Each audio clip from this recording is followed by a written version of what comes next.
this video documentation, I'm going to be walking you through how to utilize the data analytics component of the AI Studio. Now, if you're not familiar, data analytics allows your end user to be able to interact with the database in a text-based conversation approach. So the user is going to ask AI a question, and that request, along with your data dictionary's metadata, is going to be sent over to AI. AI is then going to understand how your data is laid out along with the question and generate an SQL statement. That statement will be sent back to Empower. Empower will generate that result set, send that data back over to the LLM for analysis. That analysis will be run over in the cloud and then sent back to the end user as their response. So seeing how that all works out from a high-level overview, let me show you how you would set that up here within Empower. So if you haven't already, you would need to go over here into Admin and click on Manage Metadata. Okay. So within the metadata, as I said earlier, this is how this information on how your data is organized and what different information means as far as what tables and fields are registered, that will be sent over to the LLM. So for that, there's a couple of pieces that you will need to set up ahead of time. And this is very similar to how you would set up a data dictionary traditionally. So let's say I go ahead and I look at my customer master table. So the information that you're putting in here will be sent over to the LLM. And this is helpful so that way that LLM can understand what data it's receiving. So, I might say that this table contains master information about my clients. One row represents a client, the rough idea of how many rows it can find in the table, right? So that way the LLM can understand more about the data. Then you have information about fields. And again, all this information is just inherited over from your traditional manage table, manage field approach. But there's a couple of additional components to here that I think are important and are worth sharing. So you can give some direction to the LLM as far as, like the salesman number, that doesn't need to be aggregatable. We can go ahead and turn that off. But maybe credit limit and amount due, we do want that to be aggregatable.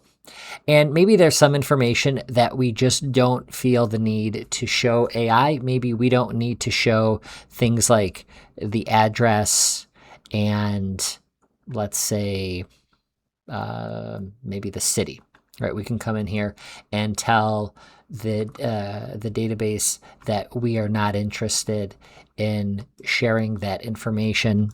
So we won't be sharing that information. That information will not be exposed to the LLM. That information just will not be sent. As far as the LLM is concerned, those fields don't exist in your metadata. So it does give you a way to hide that. And also, very importantly, you can click on any particular field. Here, let's say we click on the credit limit field. Over here, I can add notes about this field. So this is a client's monthly credit limit, and it should be always less than the amount owed.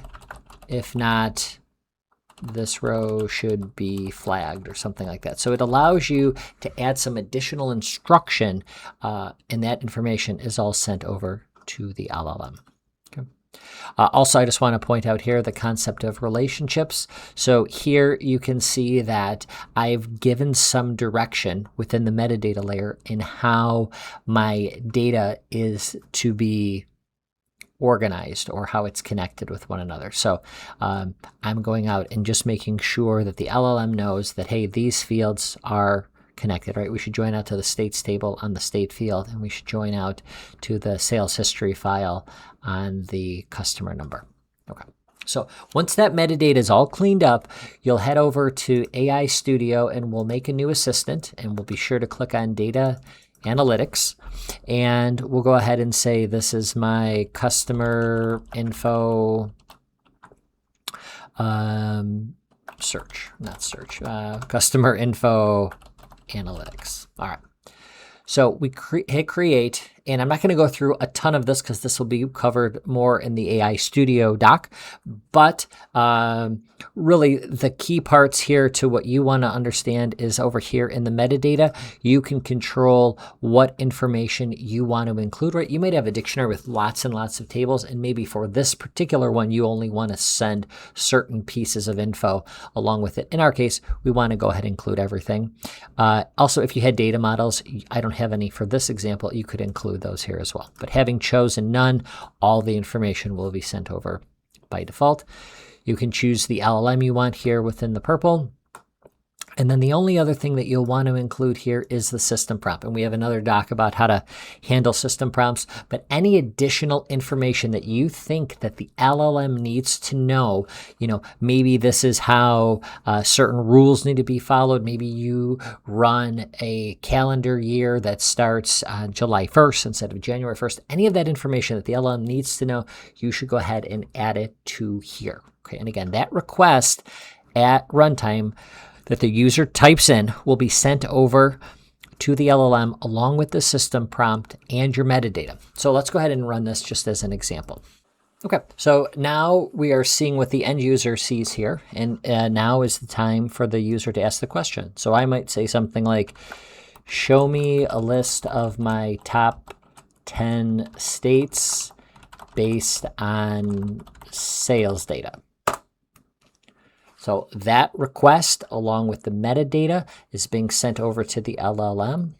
That LLM is generating an SQL statement. You can see it's already finished. Generated an SQL statement. That statement was given back to Empower. Empower ran it, sent the data set over to the LLM for final analysis, and this is what it returns back. So from here, I could ask a follow-up question. Maybe, can you generate this as a graph? Same exact thing happens.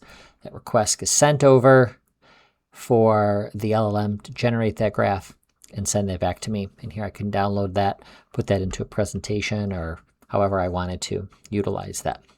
So there's I wanted to illustrate how this sort of thing works. There's a lot of configurations that are available to you. It's worth noting that for this to work correctly, there's a couple of things that you have to do, right? One, of course, is you have to sign up with some sort of AI provider for you then to get access to their LLM. We have documentation on how to do that.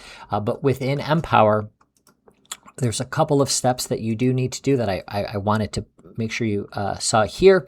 One of which was within your data sources, you do need to go create a data source specifically that ends with _AI. And the reason that we really highly encourage you to do that is because since the LLM is generating the SQL statement, it would be a best practice that when you're setting up this data source, that you set up a user that has read-only access.